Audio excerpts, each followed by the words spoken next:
charge physically for our players and the coaches to some degree. I mean, obviously we worked through the course of the week recruiting. A lot of all of our coaching staff members got out at some point, various points during the week recruiting, which was great, to get eyes on guys, to see a lot of the guys that we've already currently got committed and recruiting, and other guys that we're still evaluating. So I think that was positive. And then from a football perspective of,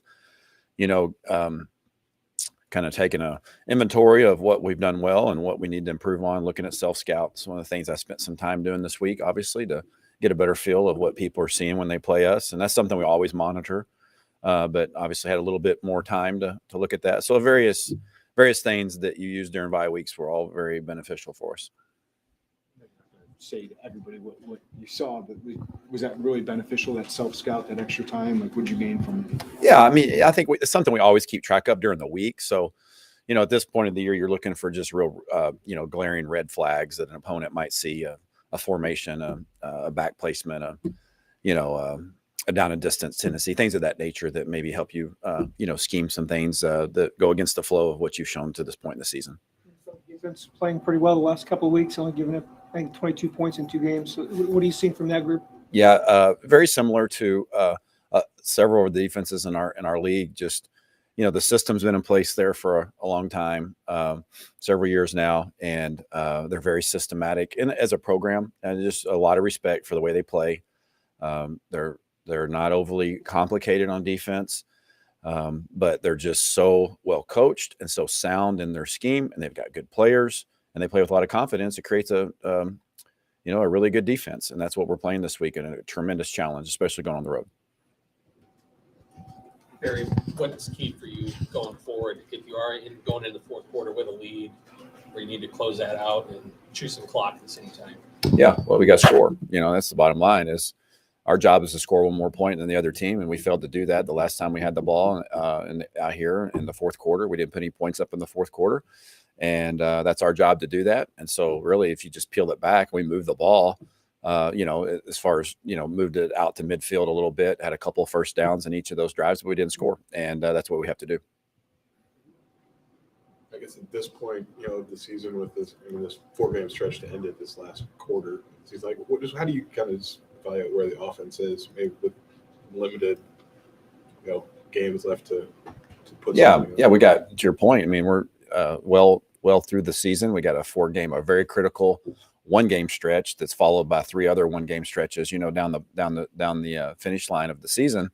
And I think the last couple of weeks, I think that we have competed and played better, but obviously we have not still hit that stride where we played a complete game from A to Z. Maryland was probably the closest thing that we did at that point during the season. And I thought we competed in spurts against Wisconsin, played pretty well at times, had some nice drives that we put together, but it just wasn't good enough. And so we're still striving and chasing that game where we put a 4-quarter complete game where we don't disappear during quarters or lulls of the games, and play a consistent 4-quarter game. So, obviously we've talked a lot here on press conference days of, us not performing the way that we want to perform, not as well as we had hoped or desired or striving to. And that's something that's always a work in progress. And we believe, and we're going to work and plan and practice and prepare like this is the week that we're going to play our best, because we're going to need to.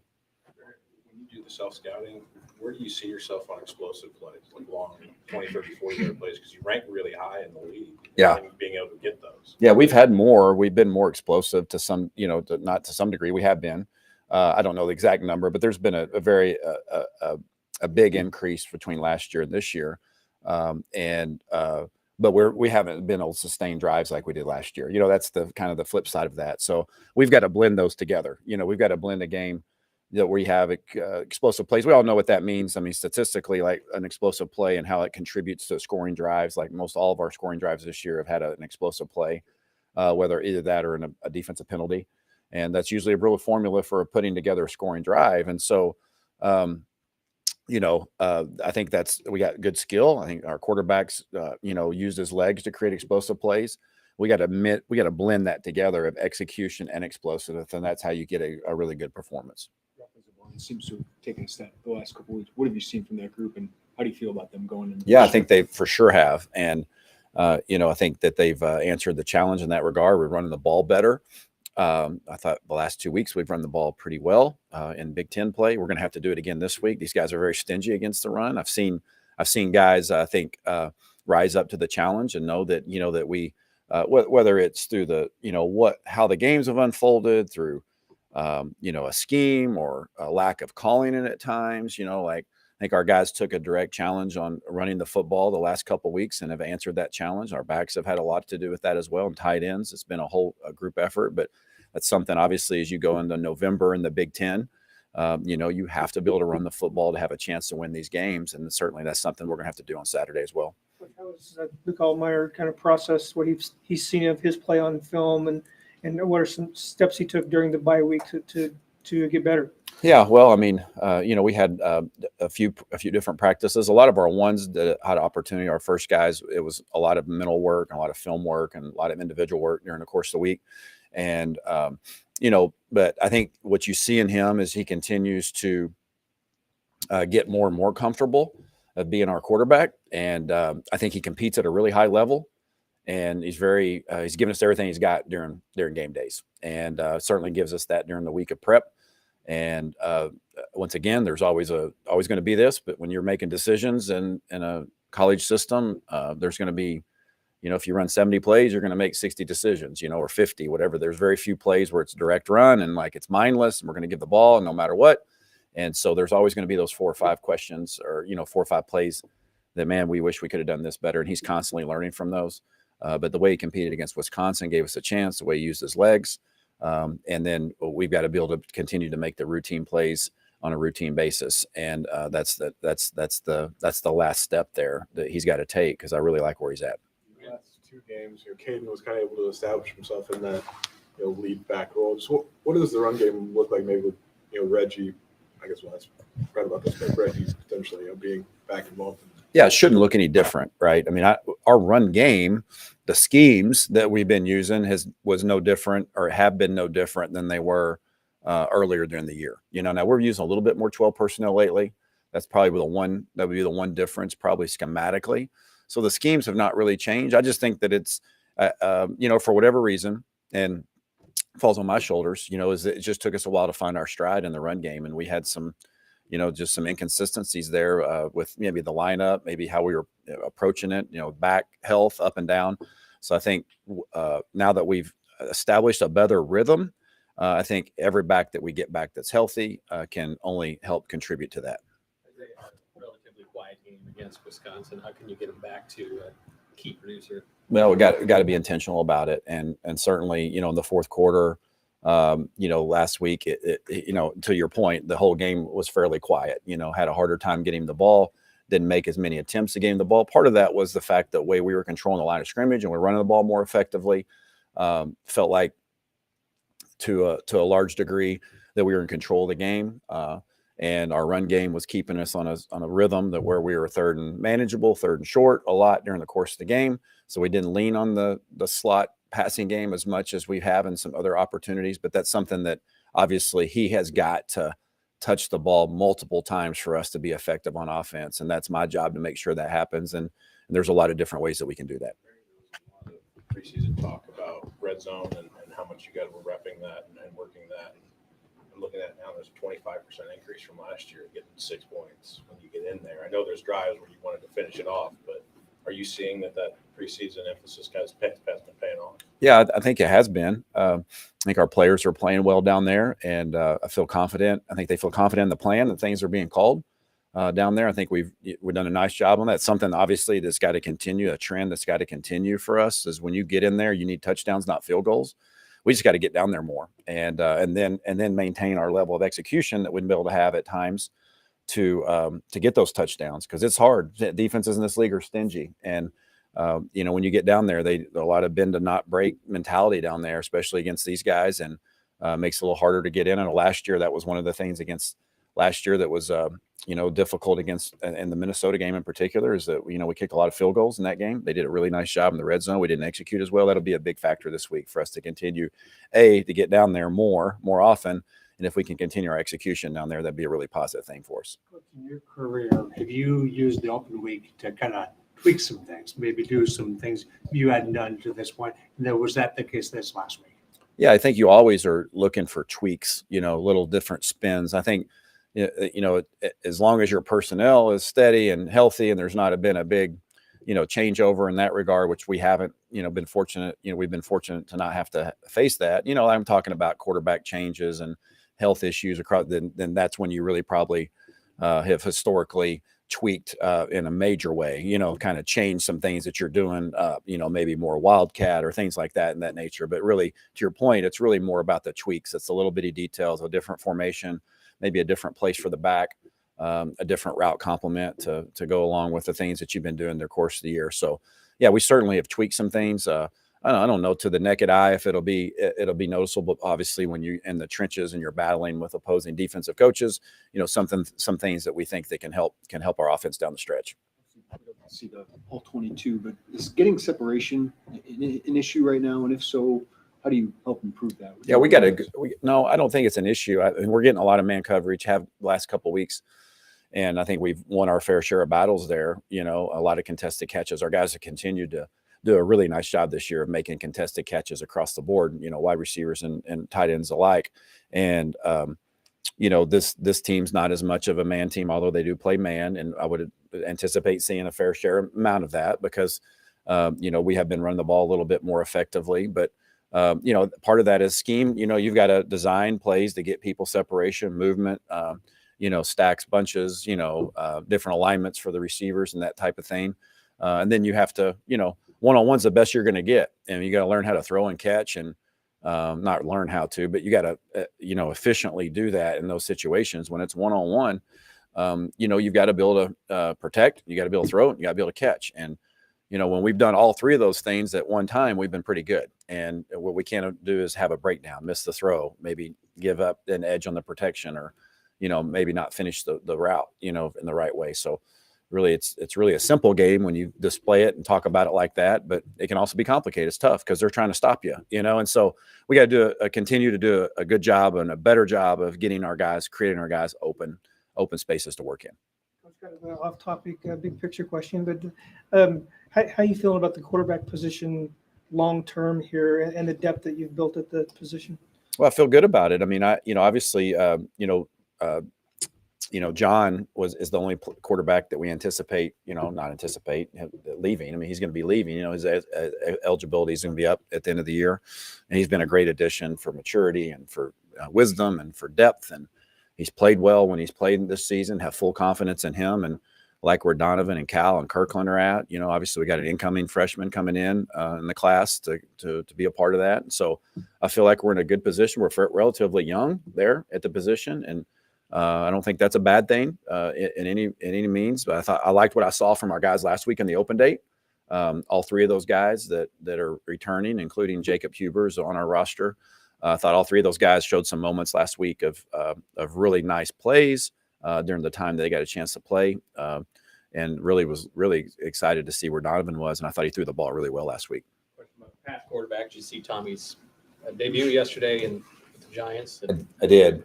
We were, working, game planning, and somebody knocked on the door. I think Pat Pearson said, "Hey, I know you're, in the middle of the game, and like you might just want to click it on." And Tommy's about to go in. Of course, I think a lot of people in the hallway where we were working were kind of watching the game in the background just a little bit for a few minutes, watching, encouraging him, pulling for him. Obviously they came up, a little bit short, but I think everybody in the building probably had a sense of, man, this is really probably a real special moment for Tommy's in his home, backyard, getting to play, scored a touchdown in the NFL. And obviously we're really pulling for him. We're super proud of the competitor that he is. And, I think that's something, hopefully he's going to be in that league for a long time because of the way he carries himself. Okay. Thanks, everybody. Thanks, Brett. Glad to see you did too.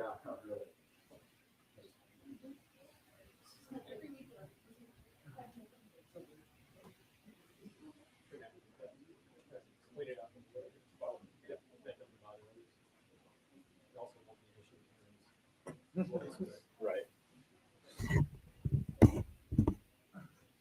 That'll help a little, huh?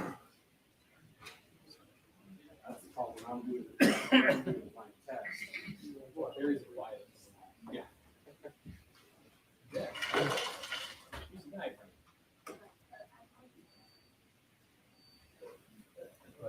I wonder if he'll be back.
Living in Washington D.C. and not being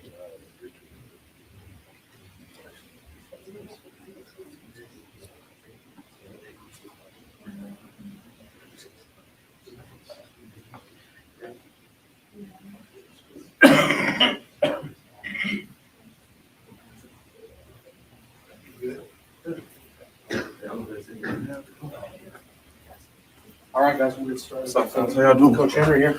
How y'all doing? How y'all doing? What's the word? Happy Halloween. I won't see you tomorrow. What'd you say? I said, what are you going at? Myself. I guess that's scary enough, at least to my babies. Huh? They're gonna dress up as Starbucks coffee containers. My wife loves Starbucks, so she figured that was original and decided to dress them up as that.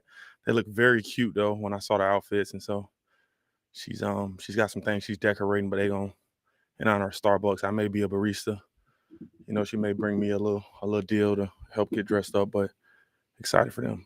Coach, well, Minnesota ran the ball 50 times last week, 40 carries for the running back. Is that a unique prep for you this week, preparing for an offense like that? No, they do what they do, man. They're really good at it. I mean, I think since Coach Fleck has been there, whatever they start the season as, right, and they just get better and better at it. They've always ran the football. It's kind of been on display a little bit more. I think because their O-line is really, really talented. And I think they try to put themselves in this Big Ten football. They try to put themselves in position to where, they can kind of control the clock, control the game, maybe play fewer snaps holistically, but give themselves a chance at the end of the game for it to come down to the wire. And they have a tremendous, I think the fourth string running back, the walk-on kid was rushed for 200, and I think that's just a testament to their program, a testament to those guys up front.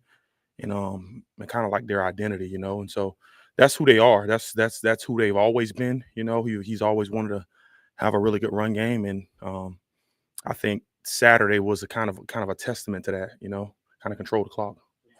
For you guys with Johnny out for a half. Right, and I think anytime you're missing a player of Johnny's caliber, that good, I think the challenge is, making sure guys step up in his role. Like it's hard to replicate Johnny's ability and Johnny's status and Johnny's ability to make plays, and I think what you try to do is you try to put multiple guys that can kind of help you with that. You may not have the same result on every given play per se, but I think holistically, obviously we will get Keith back. Holistically, I think you can help the defense and the front with a guy like Johnny being out, whether it's a rotational plan, which we have in store, or putting guys there who we feel can help give us the best opportunity to win. Until he left, how good of a performance was that for Johnny Newton? I knew Johnny was good. I didn't know he was that good. I knew he was a really talented player. He has done stuff from last year to this year. I knew he was really, really good.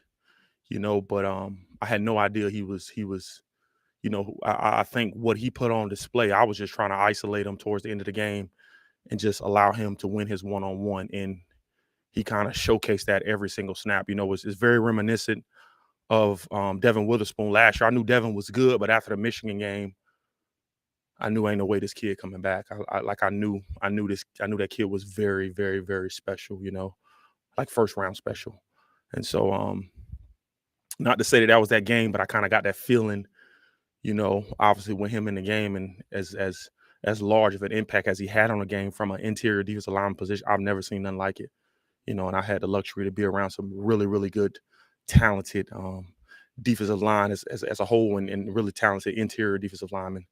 And so what I love about Johnny is he's always hungry. That dude was in tears on the sideline, because he was ejected and tough blow, obviously we got to just make sure we're continuing to preach head up and continue to replicate those situations. But, I think football is a collision sport and things happen. They happen really, really fast, and it's hard to hit rewind, and it's hard to slow it down and say he should have done this and that. And I think when you're going full speed, the only thing we can do is try to rep that as much as we can in practice, and it's a bang bang play. It sucks, but it happened, and we got to grow from it and learn from it. And the next man has to step up when given an opportunity, which you will have this week.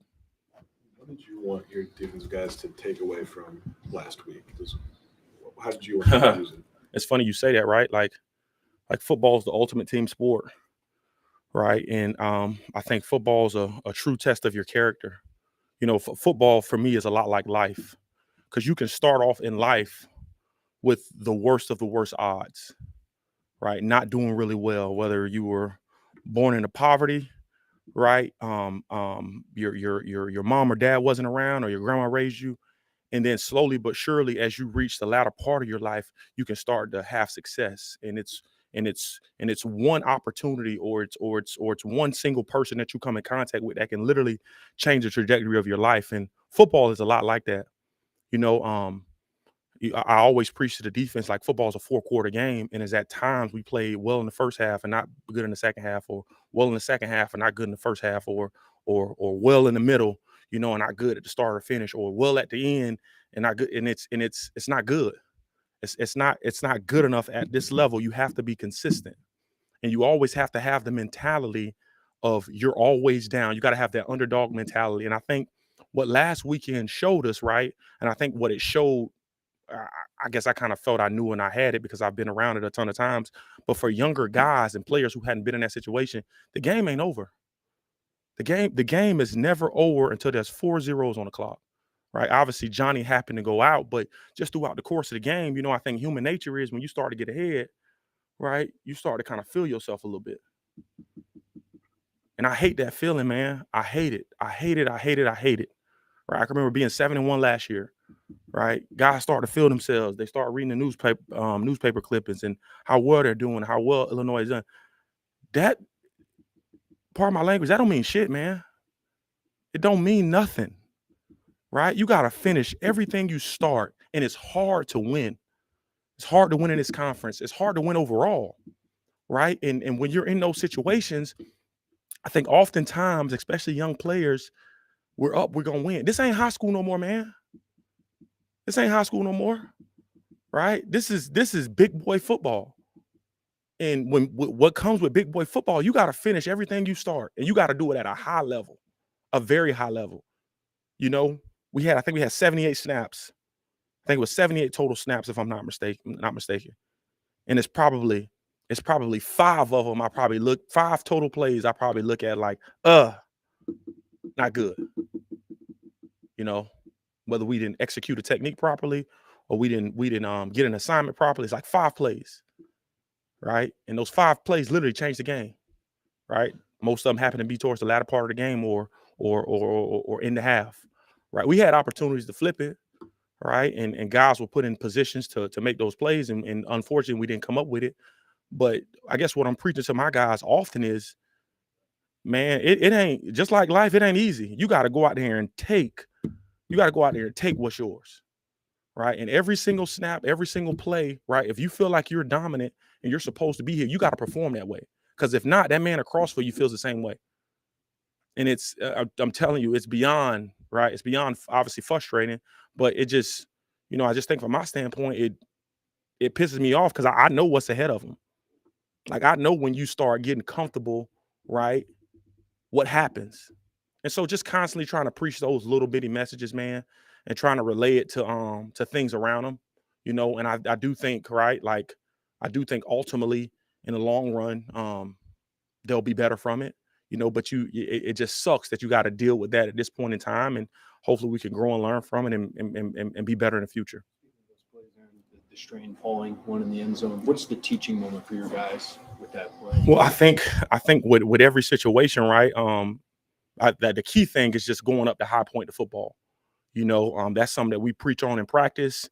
That's something that we harp on in spring ball. Obviously we love wide receivers and like to transfer them to DBs, because we know how important it is, right? Just in your fundamental drills, how important it is to high point the football, right? Because if you don't, like, those are the results you get. And obviously that was just one play that flashes to everybody, but it was a play earlier in that drive that we had a chance to get off the field and we didn't.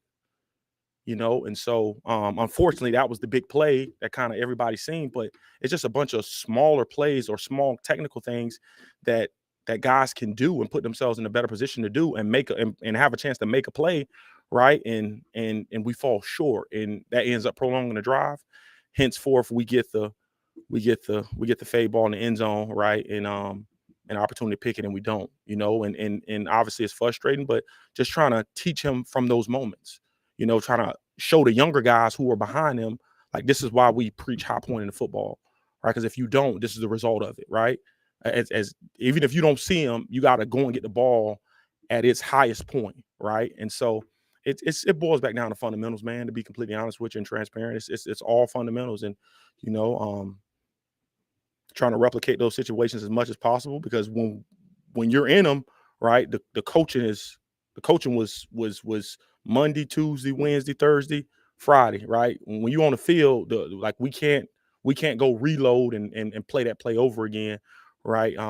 You got to take full advantage of that during the week. You do self-scouting during a bye week. In terms of turnovers, are you pleased with what you've seen through 8 weeks? Because I know in terms of fumbles caused, you're on pace to surpass what you did last year, and you've got guys that are high in the league and forcing fumbles individually. Yeah, I think like I'm never pleased, right? Because the goal is not just no, you're good. No, I think the ultimate goal is to not only take the ball away, but have an opportunity to score when you take the ball away. I think last year we did it with interceptions, and this year it's we just got a different group of guys, and we've been harping on interceptions and punching at the football and trying to strip the football, and some guys are just naturally really good at that, and I think it showed. But ultimately, no, man, I want as many takeaways and many forced fumbles as possible to try to only give ourselves a chance to score, but give our offense a chance for better field position, and ultimately give us a chance to win. Somebody that's naturally gifted at something. Yes, like that. Yes. Rosie's naturally gifted at it. Kanena Odaluga is naturally gifted at it. Those two guys, they just have a knack for it. Not only do they work on it daily, but it's like in them, like when they go to make a tackle on somebody, and I think Andy Boo does a tremendous job at repping that. But those are two guys who just jump out. I've been at other places where some guys, they're just naturally good at it, and Kanena and Dylan Rosiak are extremely natural at, once they make a tackle or in there for a tackle, punching and clawing at that ball. And I do think it showed up for us over the course of the last couple of games. What did you see from Gabe Backus playing with his hand on the ground? What can he give you in that role? What I saw was he graded out pretty well. I thought he played pretty well at the point of attack. I thought he was physical.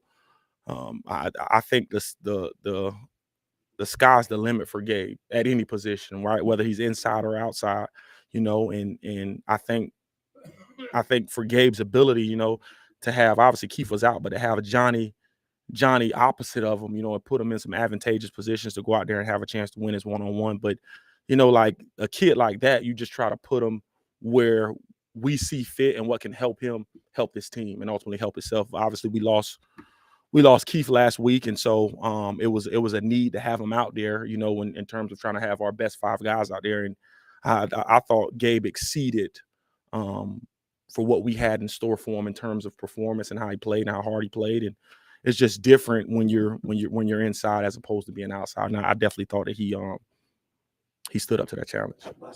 Coach, you'd obviously like to have Johnny the whole game, but you don't have that. You're going to get a first round draft pick at the halftime. How big of an advantage could that turn into? Yeah, I think anytime you lose a talented player, right, and you're going to get him back, I think it's massive. But I think that's where other players have to step up. You know, other players have been waiting for their opportunity all season, and nothing is greater than the opportunity they'll have on Saturday. You know what I'm saying? And so it's just I know obviously Johnny is chomping at the bit. You know, I know the guys who were behind him are going to be chomping at the bit for that opportunity. And I think we're going to be more than just fine, man. And obviously Johnny's a big piece. I don't want to downplay that, right? He's a really special, talented player. But I think we got enough guys around him in that position to kind of at least fill that void until he returns at halftime. Appreciate you guys.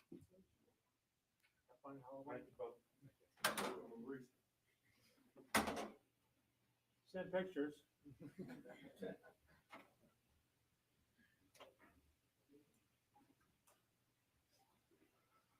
But your kids, Dan. Yeah, we haven't done the dry run yet, so hopefully the costumes that are in the Amazon box will fit, but You have plans? yeah, there's something. Keeping a plan on the It's like, no, it's a, so he's like a fox. Rabbit or something. My wife, she was in the weeds It's on not her. that. Yeah. Didn't know if you were just keeping it on down. No. Julie always wears me. She didn't, I'm not a part of the plan. Me neither. I was never. Yeah. She always Whatever went they to, want to do. like, whatever. Yeah. She's a great one. For sure.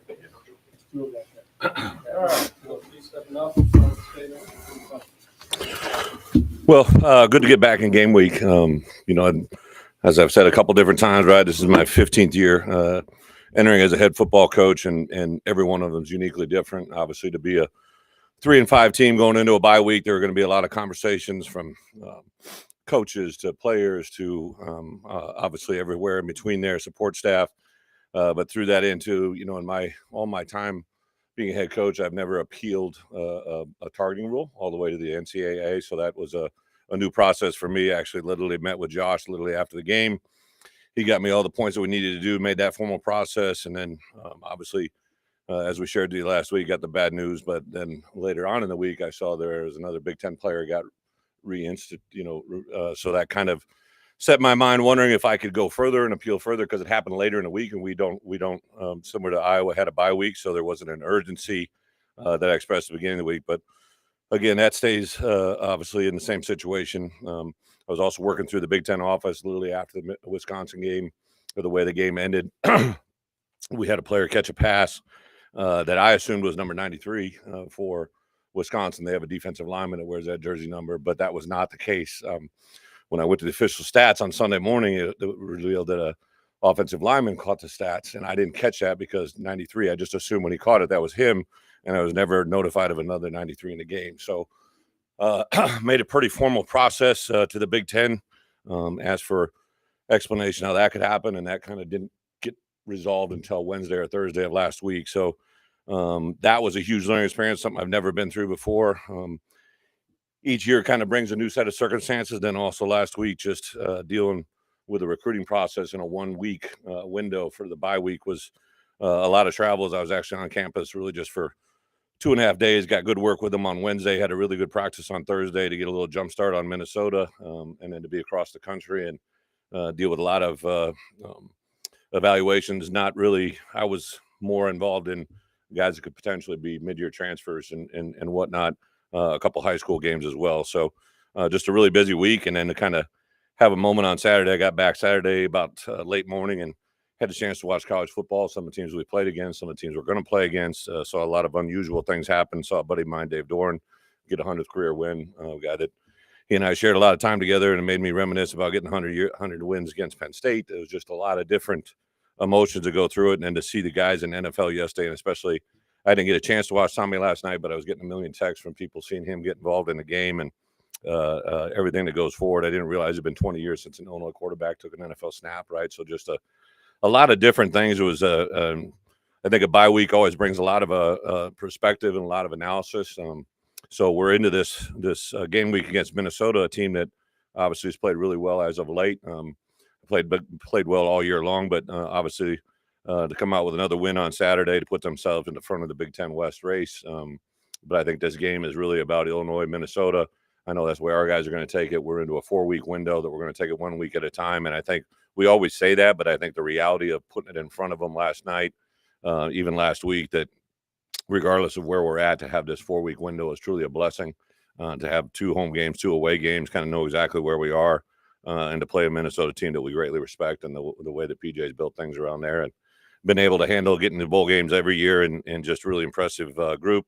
The same Minnesota we saw a year ago, though it's different face, a lot of the same content. They want to run the football. They're very, very efficient in what they do. The quarterback is really a good game manager. I think their defense is extremely aggressive. Have a couple of great players. 27 is a really incredible player. Very impressed with him to watch year in and year out, see his growth, his development, and everything that they have. So a challenging week, and one that we're excited from an injury standpoint. Literally starting to get some of these guys back. Keith, Reggie, 2 of the biggest guys, one on offense, one on defense. I think they'll be with us, but a lot how they handle this week. So they're getting cleared to do more and more. Now it's about how they respond to once they've been cleared, right? And it's been positive at this point. Got a little thin on running backs going into the bye week. There's literally a day where we had to move 2 guys from defense over just so we could practice, just because I didn't want to take a bunch of those guys are going to play for us on unwanted hits, and we want to get good work. So a lot of good growth in the bye week. So with that, open it up for questions and go from there. Brooke, can you share any of the feedback you got from the Big Ten on those 2 issues? Every week that I usually turn in a couple plays, there's obviously a clapping play that is pretty easy to see. On the big play that set up the game-winning touchdown, the player goes out of bounds, and because it was past the 20, that didn't initiate a substitution, but he then watched the next play. The guy that caught the ball watched the play from the sideline. So obviously I know what happened, right? There was a substitution, but we weren't given the substitution signal. So that made me cause my turnout. So to call a timeout. So after the clap and after that one, I had 2 timeouts that could have been given back to us, which would have had a huge effect. The last play of the game, we saw 93 line up at the tackle. Our players didn't see it because he's covered with a YY. It's a totally legal play. But again, he warmed up in number 66 before the game. So that's what we checked him off in our 2 deep lineup. And when you report into the game in any number other than what you reported in, you have to tell us. We've done it. I bet you I've done it 30 times in my playing career or my coaching career. We did it 4 or 5 times earlier this year when number 5, when Caleb was kicking off, Zach Toby, you literally hear the officials announce number 5 is now in the game.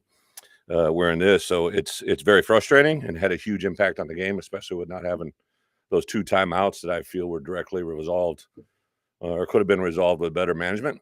But, Wisconsin won the game, and we have to take the loss. But I was exploring many options to try and get that verified, but obviously don't have it. Difference with Johnny's hit? Johnny's no, because once it appeals, the Big Ten supported it, and then they sent it on the NCAA, and the NCAA supported it, and that was kind of the final appeals process. You mentioned how, just having the 1 bye week was different recruiting wise. So when you just have the 1 and it's maybe at this later point in the season, did you do things differently with your players just because they've been 8 weeks? Yeah, absolutely. We'd actually done a lot of things differently the 2 weeks leading into Wisconsin. I thought our guys had played extremely hard through those games down the stretch. So we really wanted to give them a moment. Tuesday, we did a little bit more with our developmental crowd. That was strictly a developmental practice. Nobody took reps on Tuesday that wasn't that was in our 2 deep. And then Wednesday in particular, we had our 2s become 1s and our devos become 3s. We did some more conditioning with our 1s, but we really left our 1s alone. The high rep guys, when I say 1s, it's really the guys that take the large majority of the reps. So like at wide receiver, it was Casey, Isaiah, and obviously PB, so the regular guys. And then those guys on Thursday, we split the practice. So the first half of practice was all Minnesota driven. And the second half, we got a little bit more into Devo and 2s and 3s. Because of your history, both at Iowa and Wisconsin, do you have a different feeling about Minnesota than maybe a different, another Big Ten school? No, I think, I grew up playing at Iowa, so that was the first thing, right? It was you battle for the pig, the Florida Rosedale. So I got educated that. Here I was a guy playing at Iowa that was from Illinois, and really I didn't realize at the time everybody brought into that rivalry, right? And it came full circle for me when I was at Wisconsin, and I had a player from Indiana speak about the rivalry of the Paul Bunyan acts between Wisconsin and Minnesota, and I kind of came full circle for me. I'm like, oh, that's kind of like seeing an out-of-state player buy into a competitive trophy game that they're not from either one of those states, right? And then when you come here to Minnesota, I think just because of that in my background, my history, and because of Minnesota's success, we kind of circled that game as a rivalry game and what it is. I think some of you know this in my past history. So when I first became an assistant coach, everybody would have a family picture, right? And I didn't at the time have a family. So I took a picture with the Floyd of Rosedale in my young coaching career at the University of Iowa, and not realizing the backlash that would occur from Coach Bielema taking a picture with a Floyd of Rosedale trophy for his family pick was very, very easy spot for haters. You guys would have loved that back in the day. Coach, is it an advantage to have 2 weeks to prepare for a team? Do you think that gives you a little bit of an advantage? So since I've been here, we've had 4 bye weeks. We were 3-1. My first year on the second bye week, we're able to beat Penn State, and then last year we were able to beat Charlotte and with Nebraska. So it's something I've taken a lot of pride in what we do and how we do it. But I think the key is being able to understand that you get a little bit of a jump, but you also can over prepare for an opponent. I think so that there's a very delicate balance. We kind of did a pre-snap picture of Minnesota last week in our Thursday preparation, but then we let the game play out because we knew it was going to be a good game against Michigan State. Kind of add that into the scouting reports. There's always going to be injuries. Obviously, an emergence of a really good running back that hadn't really been on the scene before last weekend, so things changed pretty quickly. What do you feel about your D-line guys behind Johnny for that first half of what you guys can do? Yeah, I think it'll be interesting. So, Johnny, first off, I know he's probably the most anticipated return to college football second half player than I've ever had in my career. And it was closely followed up by Javita, his mom. I was communicating with her. We obviously are very high on Johnny, but we're also recruiting someone else in that family room, right? So she basically said, well, I said, hey, I did everything I could to get the second appeal. And she said, well, that'll make the second half that much better, right? So I said, I love you more than you can ever imagine. To have a mom say those things kind of puts it in perspective. But I think obviously Bryce said, really, Keith Keith hasn't been able to play the last couple of games. I think so for him to get out there as close as him and Johnny are, that would be a great statement as well. And then, a couple other guys at other positions that really, I think in Johnny's absence, have really kind of felt the pressure to step up and play. The approach you take when there's plays like Johnny getting ejected, we saw him in tears on the sideline. There's, you just described the final touchdown. Obviously, these are young guys, and they're just feel like something was kind of taken from them. How do you communicate that to a team? Yeah, so in the moment of the game against Wisconsin, I knew obviously as soon as it happened that there wasn't any going back at that moment, right? I asked for basically the explanation, but there was a lot going on in that play. There was not only that, they called it wrong on the field, right? They called it a roughing the passer, and they had to quickly reverse that and turn it into a targeting call that had to get reviewed upstairs. So there was a lot of mechanics that was just off, right? So that was very frustrating. I saw his reaction, and I kind of knew in that moment, like he was going to process that on his own way, right? I knew he was going to get a lot of things, and I had a game to manage and move on to. We definitely had a conversation. I brought him in the next day and kind of told him what my plans were, my intentions, told him I was going to do everything I possibly could within anything I could do, and exhausted everything from NCAA and Big Ten standpoint. So that was that. Some of the things that, literally almost a year to date was the Michigan State game where there was a conference-wide recognition of feigning injuries, right? And that was another one where I just felt like this has a huge impact on the game. And it's kind of just retroactively, we've been the guinea pig, right? And I pay attention to a lot of different things. So there may be things that I bring up that other people don't, but that's the only way I know how to work.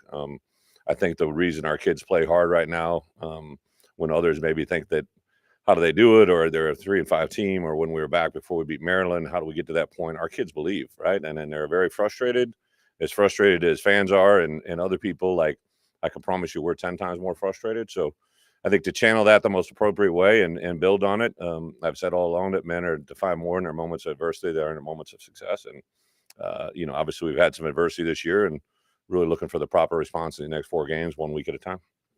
So much emphasis this preseason in red area and Mhm. red zone, and there's a 25% increase this year in touchdowns that you're getting in that area. Are you seeing stuff translate this year when you get down there? There's obviously offensively that's there, but on the flip side, defensively we're not as good, right? And you know, there's been there's definitely positive things that are happening all around us, in individual players, and things that we've emphasized. I've seen the growth in our defensive, especially Aaron as a new coordinator. To see, we literally at one point last week had exhausted through 6 running backs. We didn't have our top 6 running backs were not at a practice. We had to pull 2 guys off of the look team on defense to run running backs in practice. So we've been extremely affected at health by certain positions. But as coaches, we have to battle through that. No one is going to be concerned about that from the outside world. I'm not asking. I'm just stating the facts of reality. So you got to focus on the things that we need to correct, but also I think you can't lose sight of, to that point, the positive things that we've said, right? So during the bye week, I purposely kept my coordinators in the office all the way till Friday, and I gave Aaron and Barry specific things on Sunday after the Wisconsin game to take a look at big picture wise on both sides of the ball that had nothing to do with just the Wisconsin game, right? Like on offense and defense, and they did a self scout and gave me that information, and we processed that back through, right? So there's a lot of different things going on, and I'm just trying to do everything we can to beat Minnesota, and that's got to be the focus of every person in our program. Accomplish recruiting wise during the week? You know, at this time of the year, a lot of it's probably kind of a split between addition and subtraction, right? Like you maybe see something that you saw on film and you get there in person and you don't feel as strong, or vice versa, you aren't impressed as much as you are when you get there, right? 2 tails of the tape, right? Isaiah Adams, I've told this to him, and I'm not saying anything, you know, we did like his film, but it was kind of raw. He was playing tackle, didn't know exactly how big he was. Coach Minnick has been the head coach there forever, and I'd known, or not there, but I've known Coach for a long time, both in Illinois when he was at a junior college in Illinois, when he was at Arizona Western. But he spoke highly of who Isaiah was, and then we got there and we were able to see him in person, see a little bit more of practice tape, see some things that you couldn't see on game tape, and I'm like, okay, we're making a move here, and now he's literally could be one of the best guards in this draft class, right? And was a little bit under the radar guy, and to get to where we are now has been awesome. On the flip side of it, there's a bunch of guys' stories you don't know because maybe we were recruiting them, but once I saw them live or I learned something about them while I was there, we can eliminate them. I hit the plane last Sunday, I believe, with 14 linemen that I was evaluating and to be in our program, and I think I came out of it with a list of 8. So we eliminated 9 and added 1. So I felt better there. Now we know where to focus on and get our attention to detail as the next 2 weeks go ahead. So really in recruiting, a little bit of it is, you know, some of the high school stuff, it's kids that are already committed and you're just kind of, you know, following up and doing goodwill. But a lot of it is for me as a head coach, I was the only one doing this. Everybody else was out recruiting high school players. I went into junior colleges and possible transfer situations. All good, everybody? Awesome. Thanks. Thank you. Thank you.